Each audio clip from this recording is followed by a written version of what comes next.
Hi there everybody, and welcome back to the Joe Nerd's Toy Room, here with a take 2 of my Dreadnok Rampage convention exclusives from 2004.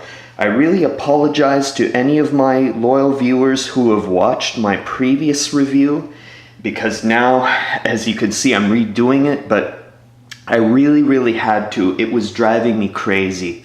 I really was not satisfied at all with the way that the previous one came out, so I just wanted to reshoot this, guys. And trust me, it's worth watching this because these reviews will be much better. Okay, first of all, I'm gonna break it down to two pieces, two parts.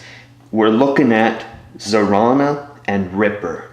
From, again, I'll restate it for anyone watching this for the first time. These two figures were part of a very large convention exclusive set called Dreadnok Rampage, and it was available at the 2004 G.I. Joe, US G.I. Joe convention, and it was a large group of Dreadnoks, very large group, versus a small strike team of Tiger Force Joes. And those Tiger Force Joes were amazing, but unfortunately I don't have any of those to show off to you guys, but I do have a handful of Dreadnoks. So now, let's get to it. First, I'll focus on Ripper. So, Ripper, let's move Zarana well off to the side here. So Ripper is actually not bad. He's actually quite good. I'll show another figure in the next review that I find didn't fare as well as Ripper did.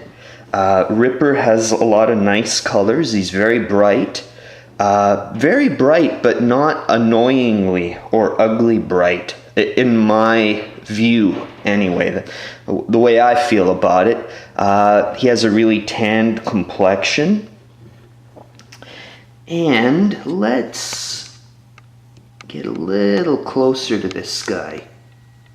A little bit closer. So, and as you can see, he's got a lot of nice paint apps. That's one thing that the Joe Collectors Club really is able to take all of these molds, even a mold as old as this, and make it really striking with the colors and the paint apps that they have the budget to do, where Hasbro just didn't really have the budget.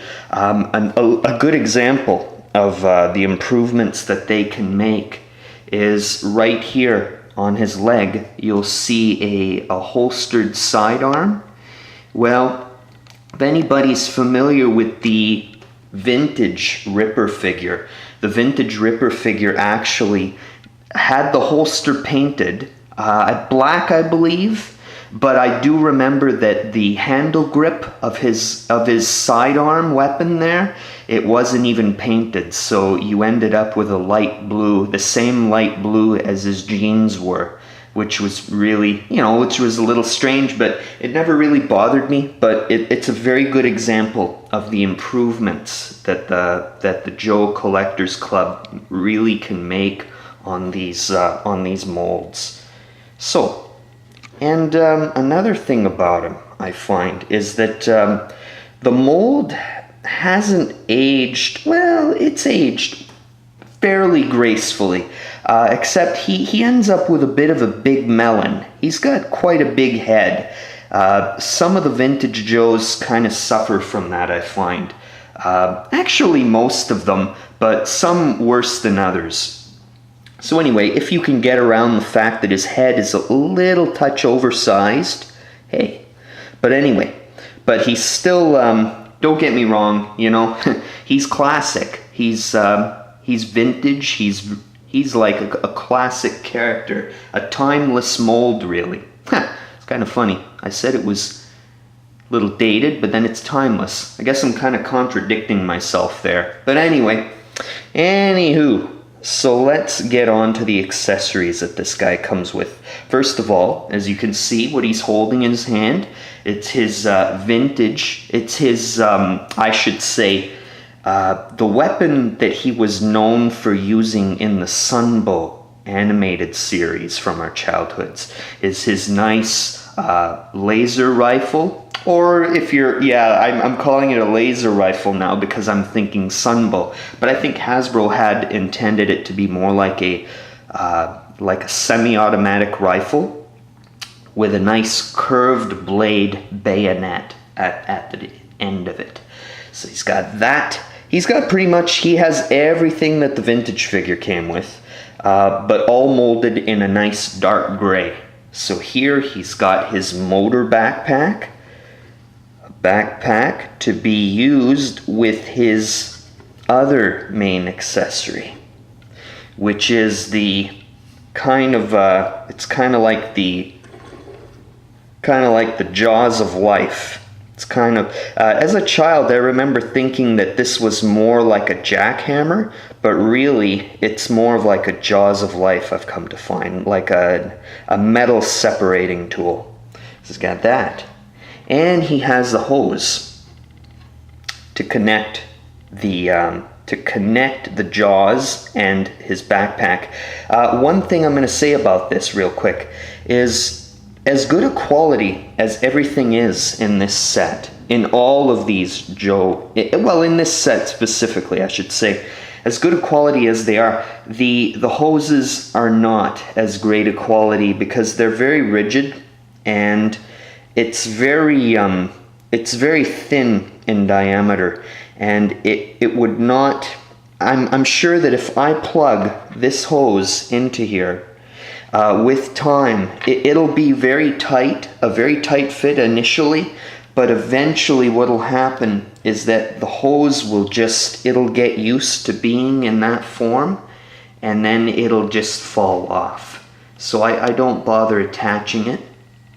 But that's the one and only bad thing that I can say about these figures. So that's not bad. So here we go. Let's get Ripper to the side while my camera struggles to focus. Alright, now we're looking at Zarana. And she's really, really great as well. She's actually she's the best one that I have out of the handful that I own. She's got she has the, I guess you'd call it the version 2 head. The head, if any of you aren't familiar, originally when this figure was released in 1986, she had her regular head, and then for some reason Hasbro switched it midway through, I think, and she has this different head. You know, and I've seen the other head, and I like it as well, but I don't know why they switched it. It could be that the previous head was a little bit bigger than this, so that could have been Hasbro kind of trying to improve on what they had done before. But really, in all honesty, I've seen a vintage Zarana with the version 1 head, or the original head, and it was really, really nice, even though it was a little oversized. I kind of even would say that I might prefer the original head over this one. Not that there's anything wrong with this one, but yeah, you know. So anyway, the color-wise, she shines as well. Nice purple on her cutoff top, nice gray camo pants. You know, I can't say anything bad about her. She's great. She has a really nice silver. It's really hard to see on camera, but to the naked eye, it almost has a bit of a slight purple tinge to it, the silver. But I know that as I'm looking at it through my camera's view screen, it looks to be just plain silver. But to the naked eye, I swear, it seems more like a bit of a metallic, light purple metallic. It's hard to describe. But anyway, so accessories. same as Ripper. She comes with the same 2 accessories that she did in the vintage figure. So here you have her kind of like rifle stock buzzsaw weapon. And then what I really like too is that her backpack, instead of it being molded in the same dark gray as all the other accessories in this set are, for some reason her backpack is black. I really like that. It helps break up the monotony, I find. So, yeah guys, with that being said, I think that about finishes up this review. So I hope you all enjoyed watching this, and don't worry about it guys, I will be back very, very soon with some new G.I. Joe reviews. So I just wanted to get these 2 Dreadnok reviews up and out there in a mode or in a look that I'm much more satisfied with. So until next time everybody, take care of yourselves, and I will talk to you all in the very near future. Bye for now.